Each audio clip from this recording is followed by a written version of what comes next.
Animal kingdom में next हम लोग पढ़ने वाले हैं फाइलम एनालिडा के बारे में। नाम जस्टिफाई करेंगे, फाइलम एनालिडा में कौन से एनिमल्स आते हैं। देखिए, Annelida, the term comes from word annulus, मतलब रिंग लाइक। सो इसमें जो ऑर्गेनिजम्स आते हैं उनका बॉडी कैसा होता है, रिंग लाइक बॉडी होता है। ठीक है, रिंग लाइक बॉडी। लेफ्ट यहाँ पे फोटो में आपको दिखाई दे रहा है नेरिस और हेरोडिनेरिया। नेरिस एंड हेरोडिनेरिया, ये दोनों आपको दिखाई दे रहे हैं। अब ये लोग एक्वाटिक हैं, मरीन हो सकते हैं, फ्रेश वाटर हो सकते हैं। ठीक है, एनालिडा मरीन हो सकते हैं यानी कि समुद्री पानी में रहने वाले हो सकते हैं, या फ्रेश वाटर यानी कि फ्रेश वाटर में रहने वाले हो सकते हैं। ये टेरेस्ट्रियल हो सकते हैं, लैंड पे रहने वाले, और उसके अलावा they may be free living, they may be sometimes parasitic. ये लोगों में organ system level of body organization मिलता है। आपको याद होगा कि ऑर्गन सिस्टम आ चुका है अब, है ना, ऑर्गन सिस्टम आ चुका है। देखिए, रिकॉल करेंगे यहाँ पर फाइलम एस्केलमेंथिस में, है ना, एस्केलमेंथिस में organ system level of body organisation आपने देखा था। तो एस्केलमेंथिस से आ गया था। प्लैटीहेल्मिंथ में था क्या organ system level of organization, see यहाँ पर कौन सी लाइन में लिखा हुआ है, wait, they are organ level. ठीक है, मतलब ऑर्गन सिस्टम नहीं था। तो ऑर्गन सिस्टम किसने आया है, एस्केलमेंथिस में आया था सबसे पहले, एनालिडा। अब इसके बाद सब में आपको ऑर्गन सिस्टम लेवल मिलने वाला है ना। सीलोम सबसे पहले किस में आया था, एस्कोस में सबसे पहले आया था, लेकिन वो फॉल सीलोम था। तो ट्रू सीलोम अब यहाँ से मिलेगा आपको, एनालिडा से, है ना। ट्रू सीलोम आपको यहाँ से मिलेगा। और ट्रिप्लोब्लास्टिक कहाँ से मिल रहे थे, ट्रिप्लोब्लास्टिक कब आना स्टार्ट हुआ, पोरीफेरा में नहीं था ट्रिप्लोब्लास्टिक, सीलेंट्रेटा में नहीं था ट्रिप्लोब्लास्टिक। ठीक है, प्लैटीहेल्मिंथ जो होते हैं ये ट्रिप्लोब्लास्टिक होते हैं। व्हाट अबाउट टीनोफोरा, एक सेकंड, टीनोफोरा डिप्लोब्लास्टिक है, यानी कि प्लैटीहेल्मिंथ से आपको ट्रिप्लोब्लास्टिक मिलना स्टार्ट हुए, है ना। प्लैटीहेल्मिंथ से आपको ट्रिप्लोब्लास्टिक मिलना स्टार्ट हुए थे ऑर्गन एनिमल्स। ध्यान रखेंगे, बिगनिंग याद रखने से क्या होता है ना, आगे का याद हो जाता है आपको। ऑर्गन सिस्टम बॉडी, यानी कि इनके पास ऑर्गन सिस्टम है, डाइजेस्टिव सिस्टम है, सर्कुलेटरी सिस्टम है स्पेसिफिकली। ये लोग ट्रिप्लोब्लास्टिक हैं। ठीक है, 3 लेवल होता है, ट्रू सीलोम मिलता है, ट्रू सीलोम मिलता है। मेटामेरिकली सेगमेंटेड का मतलब होता है true segmentation. So true segmentation मैंने आपको बिगनिंग में बताया था कि आप स्किन को खोल के देखोगे तो बाहर से भी कट दिखेगा, है ना, और इंटरनली भी आपको सेगमेंट्स में बॉडी डिवाइडेड दिखाई देती है। उसे कहा जाता है ट्रू सेगमेंटेशन या फिर true metamerism. Their body surface is distinctly marked into segments known as metameres, and hence the phylum name Annelida. इसीलिए phylum का नाम क्या है, Annelida. नाम क्यों रखा गया है Annelida? Because annulus little ring. इनमें सबसे बाहर तो एपिडर्मिस है, बॉडी वॉल में सबसे बाहर क्या है, एपिडर्मिस। उसके अंदर क्या होती है, मसल लेयर है।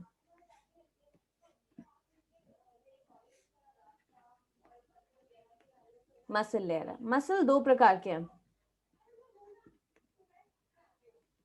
longitudinal muscle and circular muscle. So they have longitudinal and they have circular muscles जो मदद करते हैं लोकोमोशन में। एक्वेटिक एनालिडा वो एनालिडा जो पानी में पाए जाते हैं, फ्रेश वाटर या मराइन दोनों हो सकते हैं, जो है ना, हम एक्वेटिक लिख रहे हैं। Like for example Nereis. अगर आपको मालूम है कि नेरिस फ्रेश वाटर है या मरीन, मुझे बता दो, है ना, you can tell me in the chat section कि ये नेरिस फ्रेश वाटर है कि मरीन है। लेट मी सी कितने लोगों को मालूम है।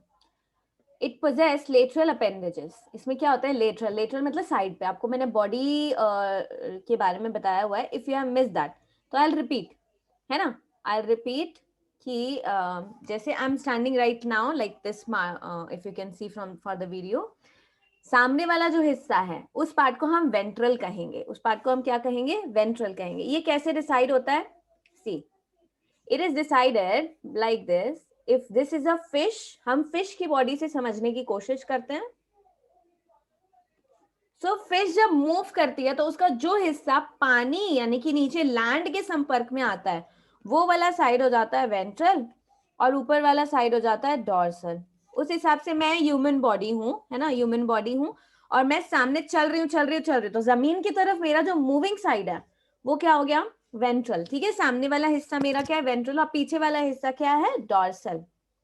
डॉर्सल ठीक है, डॉर्सल वाला पार्ट जो होता है वो मतलब पीछे वाला पार्ट होता है डॉर्सल, और ये जो साइड में हाथ है इस वाले पार्ट को हम क्या कहते हैं, लेटरल पार्ट कहते हैं। ध्यान है। अब जैसे मैंने आपको याद करने का तरीका भी बता रखा है, नहीं याद है तो आपको मैं रिपीट कर देती हूँ। वॉन्त्र मतलब होता है स्टमक, ठीक है, फ्रेंच लैंग्वेज में।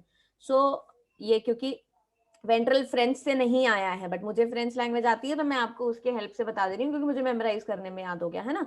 बट यूरोप लैटिन लैंग्वेज से आ रखा है, तो वॉन्त्र स्टमक है और डॉस बैक को कहते हैं। उसी से रिलेटेड है यहाँ पर डॉर्सल और वेंट्रल। ठीक है, सो बैक साइड हो गया डॉर्सल और सामने वाला साइड हो गया और वेंट्रल, ये तीनों चीजें दिमाग में आ गई है ना। कुछ लोग फ्रेश वाटर कह रहे हैं, कुछ लोग मराइन कह रहे हैं, मुझे बता दो कौन सी है ये नेरिस।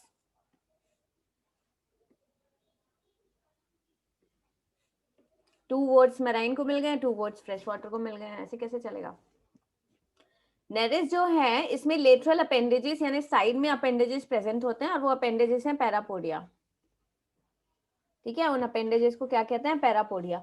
ये अपेंडेजेस कैसे होते हैं, ये मस्कुलर होते हैं।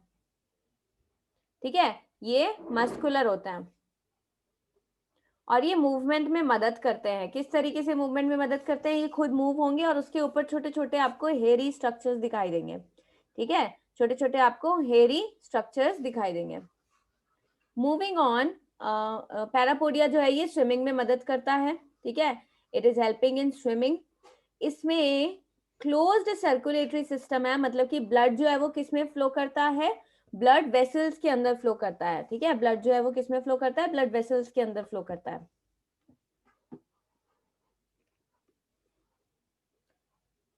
नेफ्रीडिया, जिसका सिंगुलर वर्ड है नेफ्रीडियम, ये एक्सक्रीटरी ऑर्गन है और ये मदद करते हैं ऑस्मो रेगुलेशन में। मैंने आपको लास्ट क्लास में ऑस्मो रेगुलेशन समझाया था। एंड एक्सक्रीशन में मदद करते हैं। न्यूरल सिस्टम, नर्वस सिस्टम जो है वो पेयर्ड गैंग्लिया का बना होता है। गैंग्लिया का सिंगुलर है गैंग्लियन। अच्छा, गैंग्लिया किसको कहते हैं, झुंड। गैंग्लिया होता है ग्रुप ऑफ नर्व्स। ठीक है, ग्रुप ऑफ नर्व्स, झुंड जो होता है उसे हम कहते हैं ganglia. Ganglia is a group of nerves which is connected by lateral nerves. ये कैसे जुड़े होते हैं, लेटरल नर्व्स, मतलब कि कैसे, देखो अगर ग्रुप ऑफ नर्व्स है, अच्छा this is whole body of the earth, suppose करिए ये अर्थवर्म का बॉडी है, ये साइड में ऐसे लेटा हुआ है। सो इसमें डॉर्सल, ठीक है, सॉरी इसमें वेंट्रल साइड पे नर्व कॉर्ड है, वेंट्रल साइड पे नर्व कॉर्ड है, और एक नहीं होती है नर्व कॉर्ड, दो होती हैं, डबल वेंट्रल नर्व कॉर्ड है। मतलब अब अर्थवर्म आपके साइड पे रखा हुआ है ना, ऐसे साइड से आपको दिखाई दे रहा है। ये अर्थवर्म को उठाना है हमको और ऐसे सामने की तरफ रख देना। ठीक है, ये रहा अर्थवर्म। अब साइड व्यू नहीं, हमने इसको कैसे रख दिया, उल्टा रख दिया है। ठीक है, ये उल्टा रख दिया है, मतलब कि इसकी आंखें पीछे की तरफ में आंखें चली जाएंगी, तो हमने इसको नीचे से देख रहे हैं, ऐसे जमीन में है, ऐसे उठा के ऐसे उल्टा रख के देख रहे हैं, तो आपको दिखाई देगा, ऐसे बाहर से नहीं दिखाई देगा। ये है रहे, ये कौन सा व्यू है, वेंट्रल व्यू है, और ये कौन सा व्यू है, लेटरल व्यू है। साइड से देखेंगे तो साइड से तो एक ही दिखाई देगा ना, दूसरा उसके पीछे चला जाएगा। तो double ventral nerve cord present होता है अर्थवर्म में। डबल वेंट्रल नर्व कॉर्ड, दो है, वेंट्रल साइड पे नर्व कॉर्ड। ठीक है, इससे जुड़े हुए होते हैं बहुत सारे पेयर्ड गैंग्लिया,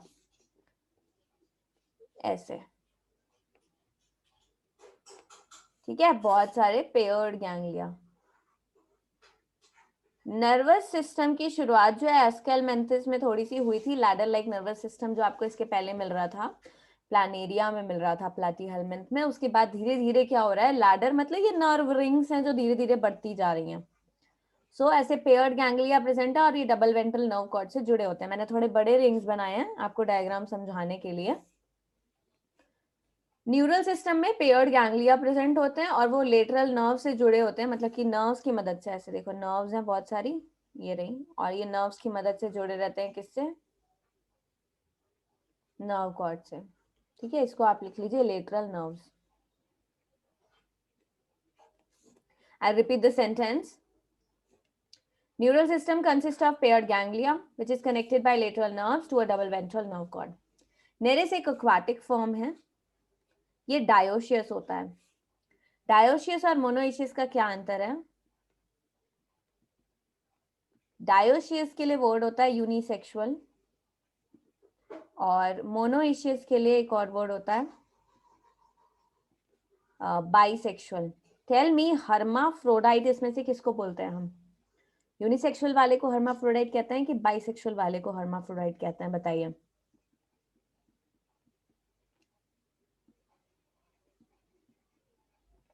अर्थवर्म और लीच मोनोइशियस है ना? मोनोइशियस है, जिसके लिए एक और टर्म है हर्माफ्रोडाइट, है ना? When I was in junior class in 11th, my teacher told me like this, unisexual जो होते हैं उसमें पुरुष और स्त्री अलग अलग है, लेकिन हर्माफ्रोडाइट होते हैं महापुरुष. ठीक है, मेल फीमेल दोनों. But this is just a way to memorise it. ठीक है, याद करने के लिए इसको आप सोशल स्टडीज में किसी लीडर या उनके हिसाब से लगा के मत याद करिएगा. इट हेल्प्स टू मेमोराइज जब आप ऐसे उटपटांग चीजें लिखते हैं. तो यूनिसेक्सुअल नेरिस है. नेरिस क्या है? यूनिसेक्सुअल है. ठीक है, नेरिस में दोनों है? नहीं, नेरिस में दोनों नहीं है. समझ में आया? नेरिस में दोनों नहीं है. तो नेरिस अलग अलग होता है, मेल अलग होता है, फीमेल अलग होता है. पर अर्थवर्म में मेल फीमेल एक ही बॉडी में होता है. लीच में मेल फीमेल एक ही बॉडी में होता है. जो खून चूस रहा होता है ना, लीच है वो. रिप्रोडक्शन में सब में सेक्सुअल रिप्रोडक्शन मिलता है. नेरिस एग्जाम्पल है Pheretima, that is earthworm, and Hirudinaria, that is blood sucking leech. Phylum Arthropoda, this is the largest phylum of Animalia. ठीक है, ये क्या है? लार्जेस्ट फाइलम है एनिमेलिया का, जिसमें इंसेक्ट्स आते हैं. Over 2/3 of all named species on earth are Arthropoda. जितनी स्पीशीज आपको मालूम है उसमें से 2/3. ठीक है, मतलब आपको अगर 100 स्पीशीज मालूम है, ठीक है, सो इस 100 को आपको 3 भाग में डिवाइड करना है और उसका 1 और 2 स्पीशीज आर्थ्रोपोड है. समझ रहे हो? So over 2/3 of all named species on earth are arthropoda. They have organ system level of organization. Organ system level of organization मतलब इनके पास organ system present है, right? So इनके पास क्या है? organ system present है. अभी आ चुका है organ system सबके पास. They are bilaterally symmetrical. ये लोग क्या होते हैं? bilaterally symmetrical होते हैं, right? अच्छा, आप लोगों ने आंसर किया था पुराने वाले क्वेश्चन का नेरिस के लिए कि नेरिस फ्रेश वाटर है या मरीन, जिसमें से मुझे मैक्सिमम आंसर्स मिले हैं मरीन के. सो हम लोग मरीन में चले जाते हैं कि ये जो है ये मरीन यानी कि समुद्री पानी में रहता है. लेकिन देखो क्या होता है ना, बहुत सारे जो इसके स्पीशीज हैं वो फ्रेश वाटर वाले भी पाए जाते हैं. ध्यान रखिएगा ये चीज. कुछ कुछ इसमें फ्रेश वाटर वाले भी पाए जाते हैं, बट नेरिस मेजरली जो है वो मेराइन स्पीशीज होते हैं इसमें. Over 2/3 of all name species on earth are arthropod. Arthropoda के बारे में बात करते हैं. आर्थ्रोपोडा का नेम जस्टिफाई करिए. Jointed appendages. Jointed appendages. Arthro meaning jointed, poda meaning appendages. तो जॉइंटेड अपेंडेजेस वाले एनिमल्स इसमें आते हैं. Organ system level of organisation है बाइलेटरली सिमेट्रिकल, मतलब बीच से एक प्लेन से कट करने पे 2 identical right and left part मिलेंगे. ट्रिप्लोब्लास्टिक का मतलब 3 जर्म लेयर होंगी जब ये डेवलप हो रहे होंगे तब. सेगमेंटेड बॉडी मतलब बॉडी जो होगी वो टुकड़ों में होगी. Well defined from internal and externally. Coelomate मतलब true coelom is present. Body के बाहर काइटिनस एक्सोस्केलेटन. और यही कारण है कि सब मर जाएंगे, केवल आर्थ्रोपोड बच जाएंगे, जो इतने सालों से होता आ रहा है. मतलब कि जब डायनासोर्स थे तब से आर्थ्रोपोडा. इनको कुछ नहीं हुआ. डायनासोर्स इनके ऊपर पैर रख के भी चले जाएंगे, बच जाएंगे, है ना. हम ऐसा मान के चल रहे हैं. This is not like proof वाली बात नहीं है. पैर रख के चले गए तो मर गए कि बच गए, आई डोंट नो. पर पॉसिबली ये लोग न्यूक्लियर अटैक में भी बच सकते हैं क्योंकि इनके पास काइटिनस एक्सोस्केलेटन है ना। ये वही वाली बात है कि शायद ये देखें अरे न्यूक्लियर बम फट गया तो इनको हार्ट अटैक आ गया, ऐसा वाला चीज जो है, डर गए, डर के मर गए, वैसी चीजें पॉसिबल है। लेकिन फिजिकली इनका बॉडी हर प्रकार के अटैक को बर्दाश्त करने के लिए एक्सटर्नली इनके पास काइटिन का एक्सोस्केलेटन होता है, ठीक है। कुछ भी चीज से नहीं मर सकते हैं ना। और हम लोग क्या सोचते हैं, हम लोग हिट लेके इसको मारेंगे और ये मर जाएगा।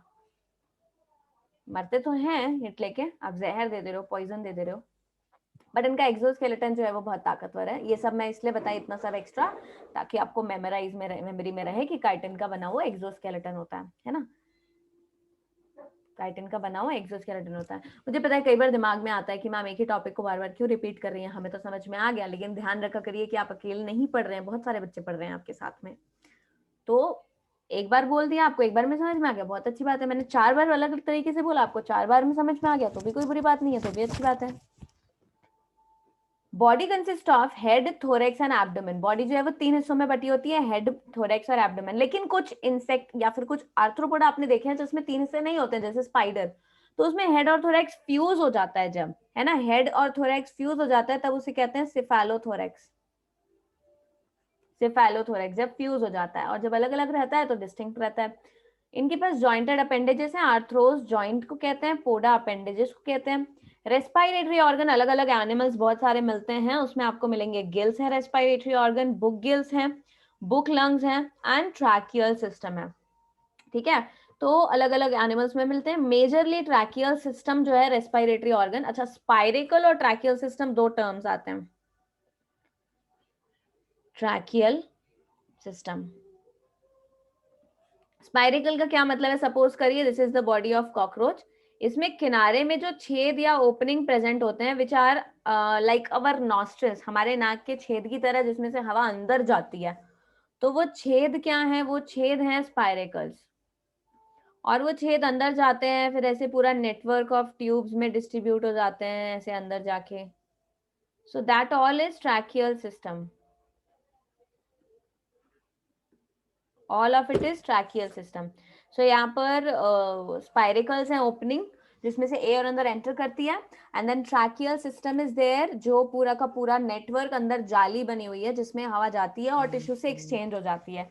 ध्यान रखिए इनके पास ओपन सर्कुलेटरी सिस्टम होता है, यानी कि ब्लड जो है वेसल्स में नहीं जाता है ना। कॉकरोच का डिटेल जो है थोड़ा सा हम लोगों ने स्ट्रक्चरल ऑर्गेनाइजेशन वाले चैप्टर में दे रखा है, हम उसको डिस्कस करेंगे लेटर।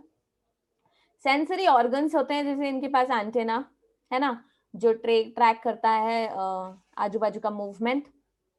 आईज प्रेजेंट है, फोटो रिसेप्टर। 2 प्रकार से हो सकती हैं eyes.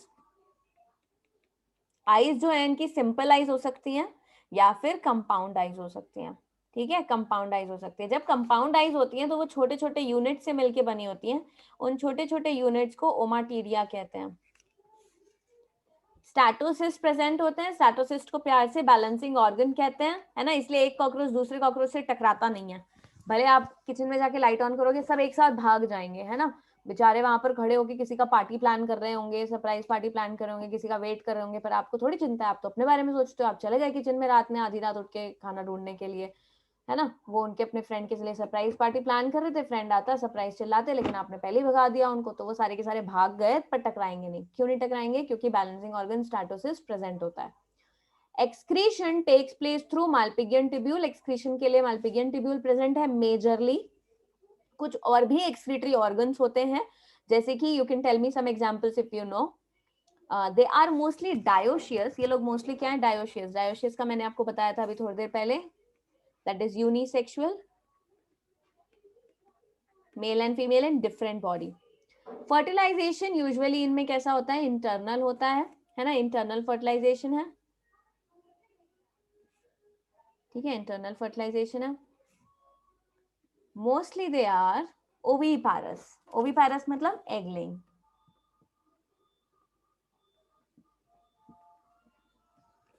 Mail and female different body में है, सेक्सुअल डायमॉर्फिज्म है, मेल एंड फीमेल आपको अलग अलग पहचान में आएगा। इन लोगों में रिप्रोडक्शन होता है इंटरनल एंड क्रॉस फर्टिलाइजेशन होगा, ठीक है, क्रॉस फर्टिलाइजेशन ही करना पड़ेगा ना, मेल फीमेल डिफरेंट बॉडी में, तो सेम में कैसे हो सकता है।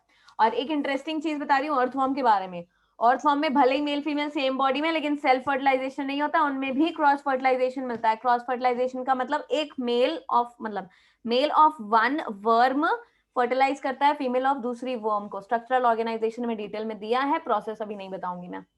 डेवलपमेंट में भी डायरेक्ट और इनडायरेक्ट, डेवलपमेंट डायरेक्ट हो सकता है या इनडायरेक्ट हो सकता है, मतलब कि लार्वा के साथ या लार्वा के बिना, दोनों चीजें पॉसिबल है। एग्जाम्पल देखिए, इकोनॉमिकली इंपॉर्टेंट इंसेक्ट में आता है Apis, that is honey bee, Bombyx mori silk worm, जिससे सिल्क मिलता है हमको, है ना। सिल्क बेटा प्लांट से नहीं मिलता है, ध्यान रखिएगा ये बात, प्लांट पर फीड जरूर कर रहे होते हैं ये वर्म, लेकिन हमको मिलता है इंसेक्ट से। लैसिफर है लैक इंसेक्ट, ठीक है। वेक्टर के तौर पे यानी बीमारी फैलाने वाले हैं एनोफिलिस, क्यूलेक्स एंड एडीज। मुझे बताएंगे एनोफिलिस कौन सी बीमारी फैलाता है, क्यूलेक्स और एडीज कौन सी बीमारी फैलाता है। Let me see how much you remember. Gregarious paste के लिए एग्जाम्पल है लोकस्टा, दैट इज लोकस्ट। ग्रिगेरियस का मतलब ये लोग भागते हैं, सॉरी रहते हैं एक साथ, है ना, और टीम या कॉलोनी बना के नहीं रहते हैं ये लोग, रहते हैं सब एक साथ पर मिल बांट के नहीं रहते हैं, तो ग्रिगेरियस है। और पेस्ट क्योंकि ये लोग भागते हैं पूरी क्रॉप को सर्वनाश करते हुए, है ना, ठीक है। सो क्रॉप को सर्वनाश करते हैं। Anopheles female, female anopheles causes malaria, it does not causes, sorry very much sorry, it is vector for transmission of malaria का जो कॉजेटिव होता है प्लाज्मोडियम उसका। एंड उसके अलावा एडीज जो है उससे होता है dengue fever and chikungunya fever. And Culex, ठीक है, एडीज जो है डेंगू, डेंगी भी बोलते हैं, chikungunya, right. And Culex, female Culex जो है it causes encephalitis.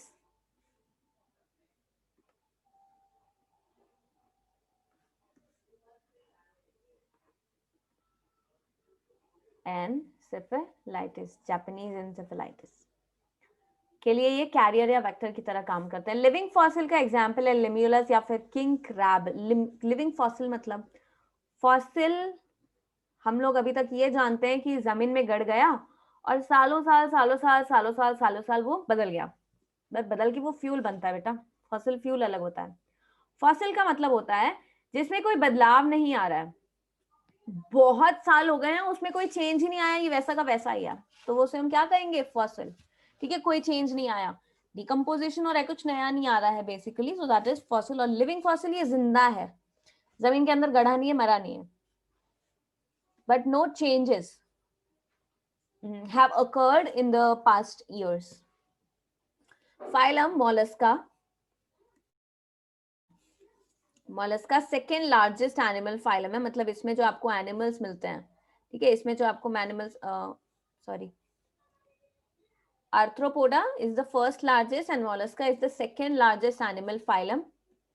Mollusca terrestrial हो सकते हैं, एक्वाटिक हो सकते हैं, मराइन हो सकते हैं, फ्रेश वाटर हो सकते हैं। इनमें organ system level of organisation है, बाइलेटरली सिमेट्रिकल है। लेकिन एक स्पेशल चीज बता रही हूँ, जब आप स्नेल को देखोगे ना तो उसका डिजाइन, बाहर वाला बॉडी डिजाइन देख के आपको लगेगा नहीं अरे इसको कट कहाँ से करें, दो बराबर भाग मिले हमको, तो यहाँ पर एक डाउट वाली चीज आ जाती है, अरे स्नेल का बॉडी डिजाइन थोड़ा सा कॉम्प्लेक्स है, लेकिन हम फिर इंटरनल बॉडी को कंसिडर करके उसको बाइलेटरल सिमेट्रिकल कहते हैं। ट्रिप्लोब्लास्टिक 3 जर्म लेयर होती हैं, सीलोमेट ट्रू सीलोम होता है जो मेसोडर्म से सराउंडेड होता है ऑन ऑल द साइड्स, ठीक है, on all the sides mesoderm से सराउंडेड होता है। बॉडी के बाहर एक कैल्शियम कार्बोनेट का बना हुआ शेल होता है, कैल्शियम कार्बोनेट का शेल होता है जो बॉडी ने खुद सिक्रीट करके बनाया हुआ है ना, सॉरी मैंटल ने सिक्रीट किया है, मैंटल ने सिक्रीट किया है। बॉडी जो है वो अनसेगमेंटेड है, मेटामेरिज्म नहीं है। सो मेटामेरिज्म किस में था, एनालिडा में था, आर्थ्रोपोडा में था, कॉर्डेटा में मिलेगा मेटामेरिज्म। एक डिस्टिंक्ट हेड प्रेजेंट होता है, मसल्स से बना हुआ मस्कुलर फूट होता है, एंड विसरल हम्प यानी कि सॉफ्ट बॉडी होती है ऊपर, विसरल हम्प कहते हैं जिसे, एक सॉफ्ट एंड स्पॉन्जी लेयर होती है स्किन की जो एक मैंटल बनाती है विसरल हम्प के जस्ट ऊपर, ठीक है, जो इनका बॉडी होगा, सपोज कुछ ऐसा बॉडी है, ठीक है, इसके ऊपर एक लेयर बनती है, उस लेयर को हम लोग क्या कहते हैं, मैंटल कहते हैं। हम्प और मेंटल के बीच की स्पेस अगर है तो कई बार खत्म भी हो जाती है समय के साथ, उसे मेंटल कैविटी कहते हैं, ठीक है। ये मेंटल कैविटी एक्सटेंड हो जाती है और यहाँ पर इस तरीके से मेंटल कैविटी एक्सटेंड हो जाती है और यहाँ पर गिल्स प्रेजेंट होते हैं, gills are present. So mantle cavity में क्या प्रेजेंट होते हैं, गिल्स प्रेजेंट होते हैं, फेदर लाइक गिल्स होते हैं। गिल्स का काम क्या है, रेस्पिरेटरी और एक्सक्रीटरी फंक्शन होता है, एक्सक्रीटरी ऑर्गन की तरह भी काम करता है और रेस्पिरेटरी फंक्शन भी होता है इसका। एंटीरियर हेड वाले पार्ट में सेंसरी टेंटिकल होता है, मतलब सेंस ऑर्गन की तरह काम करते हैं इसके टेंटिकल्स। माउथ में एक फाइल लाइक रास्पिंग ऑर्गन होता है for feeding known as radula.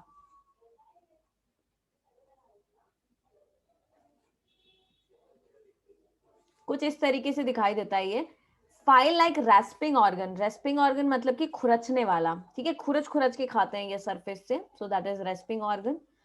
और मोलस्का का एग्जाम्पल दिया हुआ है Pila that is snail and octopus. भले ही दोनों के पास मतलब सेम दिखने में बाहर से अलग अलग है, लेकिन इनका बेसिक कैरेक्टर जो है वो सेम होता है, इसलिए इनको सेम फाइलम में रखा गया है।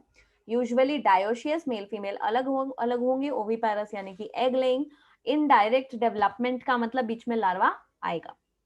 एग्जाम्पल है पाइला, पिंक टाडा, पर्ल ऑयस्टर जिससे पर्ल मिलता है हमको, sepia that is cuttle fish, ठीक है, कटल फिश जो है, Loligo that is squid, Loligo that is squid, octopus that is devil fish, ठीक है, ऑक्टोपस का दूसरा नाम है डेविल फिश, एप्लाइजिया जिसको सी हेयर भी कहते हैं, डेंटालियम जिसको टस्क शेल कहते हैं, एंड कीटोप्ल्यूरा दैट इज काइटोन, इसके बाहर बहुत ही प्रोमिनेंट शेल होता है, ठीक है, काइटोन बहुत ही प्रोमिनेंट शेल होता है। सॉरी, ये डिजाइन बन जाता है कई बार गलती से, ये ऐसे कैल्शियम कार्बोनेट का ऐसा शेल होता है, ऐसे आप ऊपर से देखोगे ना ऐसा लगेगा साबुन की टिक्की रखी हुई है, बट सॉफ्ट साबुन नहीं है, खड़ा कड़ा सा साबुन है, एकदम प्लेन वैसा आपको दिखाई देगा बॉडी उसका, ठीक है। डेंटालियम ऐसे दिखता है दांत जैसा, जैसे टस्क शेल प्रॉपर ऐसा ही दिखाई देता है ना। ऑक्टोपस आप जान रहे हैं, स्क्विड जो है वो समझ लीजिए कि थोड़े से कॉम्प्लेक्स हैं ऐसे, body I can not define here right now, अभी ऐसे फोटो बना के will be little bit difficult for me. So this is all about phylum Mollusca, है ना। Moving on to phylum Echinodermata, just a second. Phylum Echinodermata, नाम को break करेंगे, echino word comes from spine, derma comes from skin. Spiny skin वाले जो हैं उन्हें हम कहते हैं इकाइनोडर्मेटा। इनके पास एंडोस्केलेटन है, यानी इंटरनल स्केलेटन है। अच्छा देखो, रिमाइंड करो, आर्थ्रोपोडा में तुमने एक्सोस्केलेटन पढ़ा था, एनालिडा के पास कोई स्केलेटन नहीं है, इसलिए तुम वो उसका बॉडी देखोगे कितना चिकना चिकना स्लिपरी होता है, लेकिन फिर भी गोल बैठा रहता है, इसलिए क्योंकि अंदर सीलोम उसका हाइड्रोस्टैटिक स्केलेटन होता है, पानी स्केलेटन की तरह काम करता है। फिर आप पीछे चले जाओगे और एस्केलमेंथस, उसमें भी पानी स्केलेटन की तरह काम करता है। और पीछे चले जाएंगे प्लैटीहेल्मिन, तो उनमें ऐसे कुछ पर्टिकुलरली स्केलेटन नहीं, उनके पास ना सीलोम है ना बाहर स्केलेटन का कुछ चीज है ना। प्लैटीहेल्मिन उन लोग बहुत सारे जो है उसमें से वर्म्स हैं, सो उनको बस बाहर में चाहिए एक बहुत ही क्यूटिकल प्रोटेक्टिव कोटिंग, वही है उनका, वो स्केलेटन नहीं कहलाता, लेकिन ध्यान रखिएगा ये बात को, वो बॉडी वॉल कहलाता है। उसके पहले आप चले जाएंगे प्लैटीहेल्मिन के पहले टीनोफोरा, स्केलेटन नहीं है। सीलेंट्रेटा में केवल कोरल्स में है स्केलेटन, पोरीफेरा में स्केलेटन है, ठीक है। वापस आते हैं काइनोडर्मेटा पे, इनके पास एंडोस्केलेटन है, कैलकेरियस ऑसिकल्स का, bony structure basically calcium carbonate का, इसीलिए नाम पड़ा था Echinodermata, spiny bodied. All are marine, सारे कैसे हैं, समुद्री हैं, organ system level of organisation है। एडल्ट इकाइनोडर्मेटा जो है वो रेडियली सिमेट्रिकल होते हैं, ठीक है, कैसे होते हैं, रेडियली सिमेट्रिकल होते हैं, मतलब कि लार्वा बाइलेटरल है और एडल्ट रेडियली सिमेट्रिकल है। ये लोग ट्रिप्लोप्लास्टिक है, मतलब कि इनके पास 3 जर्म लेयर होती है, ectoderm, endoderm and mesoderm. And coelomate animal है, सीलोमेट मतलब इनके पास सीलोम प्रेजेंट होता है। इनके पास ऑर्गन सिस्टम है, मतलब कि सब चीज का सिस्टम प्रेजेंट होगा। डाइजेस्टिव सिस्टम कंप्लीट, माउथ है, एनस है, फेरिंक्स है, इंटेस्टाइनस सब है। एक इंटरेस्टिंग फीचर ये है कि स्टारफिश जमीन पे ऐसे रहते हैं, चिपके हुए रहते हैं नीचे तरफ, मतलब कि this is like flat body of their. अब यहाँ वेंट्रल नीचे हो गया और डॉर्सल जो है वो इधर हो गया, जैसे black side is dorsal and red side is ventral. तो इनका माउथ किधर किधर पे प्रेजेंट होता है, माउथ इनका यहाँ नीचे की तरफ होता है, mouth is present on the lower side. ध्यान रहे ये लोग अच्छा, tell me what is the difference between sedentary and sessile.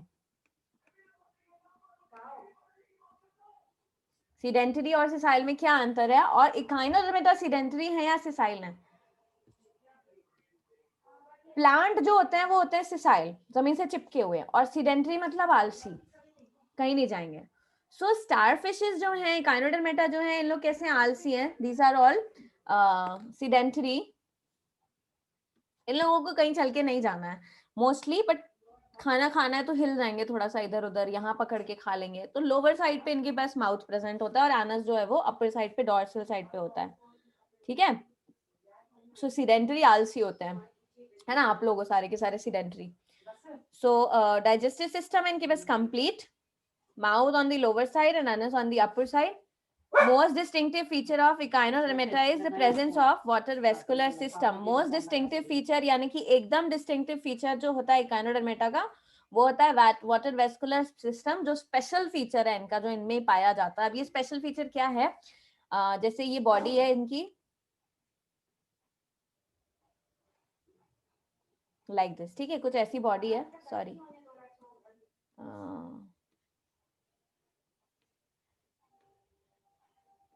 ठीक है, ये इनकी बॉडी है। तो इसमें छोटे छोटे यहाँ पर ओपनिंग प्रेजेंट होते हैं, लेकिन स्पाइरिकल जैसे ओपनिंग नहीं है, ध्यान रखिएगा। वो ओपनिंग से ऐसे ऐसे ट्यूब्स हैं यहाँ पर जुड़ के आते हैं। उसके बाद एक सेंट्रल में एक रिंग होती है,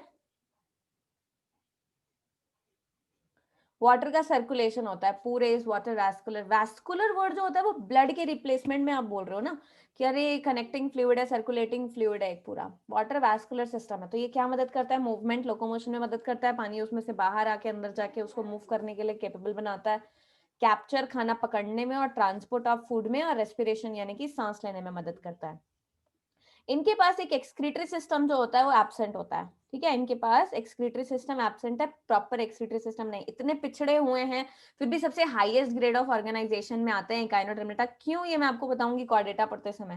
ध्यान रखो, फाइलम इकाइनोडर्मेटा को सोच के देखो ना आप, जमीन से चिपके हुए हैं, है ना, अभी अभी तैरना चालू किए थे और चलना चालू किए थे, देखो एनिलिडा आर्थ्रोपोडा इतनी मेहनत से, और ये जमीन पे बैठे हुए हैं जाके।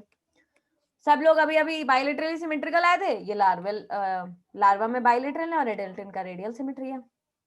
समझ रहे हो कितना प्रिमिटिव कैरेक्टर है इनके पास, एक्सक्रीटरी सिस्टम नहीं है, ठीक है। और मजे की बात देखो, ये लोगों में आप देखोगे एक्सटर्नल फर्टिलाइजेशन होता है, जबकि आर्थ्रोपोडा आर्थ्रोपोडा में इंटरनल फर्टिलाइजेशन है। इनमें एक्सटर्नल गैमेट्स पानी में रिलीज करते हैं, प्रिमिटिव कैरेक्टर है ये भी, ठीक है। इंटरनल फर्टिलाइजेशन एडवांस्ड है, लेकिन इन लोग एक्सटर्नल फर्टिलाइजेशन करते हैं, ठीक है। लार्वल स्टेज प्रेजेंट होता है इनमें, सेक्सुअल रिप्रोडक्शन है, सेक्सेस आर सेपरेट, ये चीज एडवांस्ड है, लेकिन कुछ कैरेक्टर इनके प्रिमिटिव जैसे हैं, फिर भी इनको आगे रख रखा है। क्यों आगे रख रखा है, क्योंकि ये लोग क्वाड्रेटा के नजदीक हैं कुछ कैरेक्टरिस्टिक में, that I will tell you later, ठीक है। एग्जांपल्स देखिए, Asterias, starfish, Echinus, sea urchin, ये है इकाइनस, ऐसा कुछ दिखाई देता है। Antedon, sea lily, Cucumeria, sea cucumber, Ophiura, brittle star. These are certain examples of phylum Echinodermata. In the next class, we will discuss phylum Hemichordata and Chordata.